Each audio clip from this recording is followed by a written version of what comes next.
ಈಗ ಸೂರಜ್ ರೇವಣ್ಣ ವಿರುದ್ಧ ದೂರು ಬಂದಿದೆ. ಇದರ ಬೆನ್ನಲ್ಲೇ ಫ್ಯಾಮಿಲಿ ಹಿಸ್ಟ್ರಿಯನ್ನು ಕೂಡ ನೋಡಬೇಕಾಗಿದೆ. ಇಡೀ ಫ್ಯಾಮಿಲಿ ಒಂದು ಕ್ರಿಮಿನಲ್ ಬ್ಯಾಕ್ಗ್ರೌಂಡ್ ಅನ್ನ ಹೊಂದಿರುವಂತಹ ಒಂದು ಹಿಸ್ಟ್ರಿ.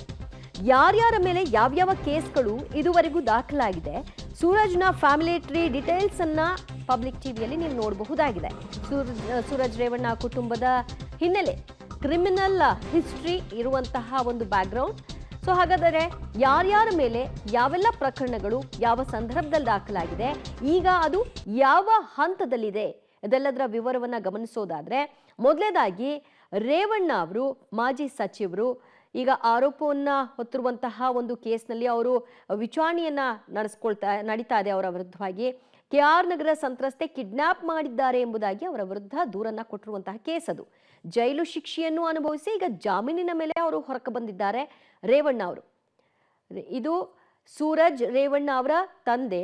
ರೇವಣ್ಣ ಅವರ ಒಂದು ಹಿಸ್ಟ್ರಿಯನ್ನ ಗಮನಿಸೋದಾದ್ರೆ, ಇತ್ತೀಚೆಗಷ್ಟೇ ಈಗ ಒಂದು ದೂರು ದಾಖಲಾಗಿತ್ತು, ನನ್ನನ್ನ ಕಿಡ್ನಾಪ್ ಮಾಡಲಾಗಿದೆ ಎಂಬುದಾಗಿ ಆ ಸಂತ್ರಸ್ತೆ, KR ನಗರ ಸಂತ್ರಸ್ತೆ ದೂರನ್ನ ಕೊಟ್ಟಿದ್ರು.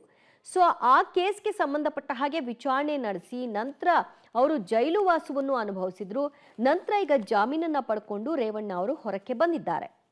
ನೆಕ್ಸ್ಟ್ ನಾವು ನೋಡೋದಾದ್ರೆ, ಭವಾನಿ ರೇವಣ್ಣ, ಸೂರಜ್ ರೇವಣ್ಣ ಅವರ ತಾಯಿ, ರೇವಣ್ಣ ಅವರ ಪತ್ನಿ, ಅವರ ವಿರುದ್ಧವೂ ಕೂಡ ಒಂದು ಕೇಸ್ ಇದೆ. ಅದು ಕೂಡ KR ನಗರ ಸಂತ್ರಸ್ತೆ ಕೊಟ್ಟಿರತಕ್ಕಂತಹ ಕೇಸ್. ಅಂದ್ರೆ ಅವರ ತಂದೆಯ ವಿರುದ್ಧವಾಗಿ ಬಂದಂತಹ ದೂರಿನ ಲಿಂಕ್ ಇವರಿಗೂ ಕೂಡ ಸೇರ್ಕೊಂಡಿರುವಂಥದ್ದು.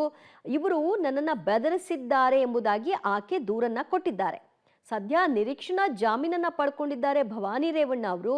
ವಿಚಾರಣೆಯನ್ನ ಎದುರಿಸ್ತಾ ಇದ್ದಾರೆ.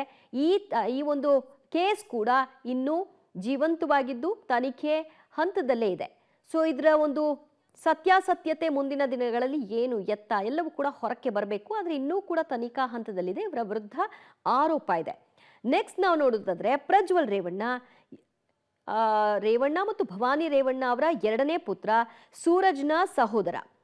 ಸದ್ಯಕ್ಕೆ ಇವರ ವಿರುದ್ಧ ದಾಖಲಾಗಿರುವಂತಹ ಕೇಸ್ಗಳು 3 ಅತ್ಯಾಚಾರ ಪ್ರಕರಣ ಪ್ರಜ್ವಲ್ ರೇವಣ್ಣ ವಿರುದ್ಧ ದಾಖಲಾಗಿದೆ. ಪ್ರಜ್ವಲ್ ಅತ್ಯಾಚಾರದ ಆರೋಪವನ್ನು ಹೊತ್ತಿರುವಂತಹ ಆರೋಪಿಯಾಗಿದ್ದಾರೆ. ಜೈಲು ವಾಸವನ್ನು ಅನುಭವಿಸ್ತಾ ಇದ್ದಾರೆ. SIT ಇನ್ನೂ ಕೂಡ ವಿಚಾರಣೆಯನ್ನ ನಡೆಸ್ತಾ ಇದೆ.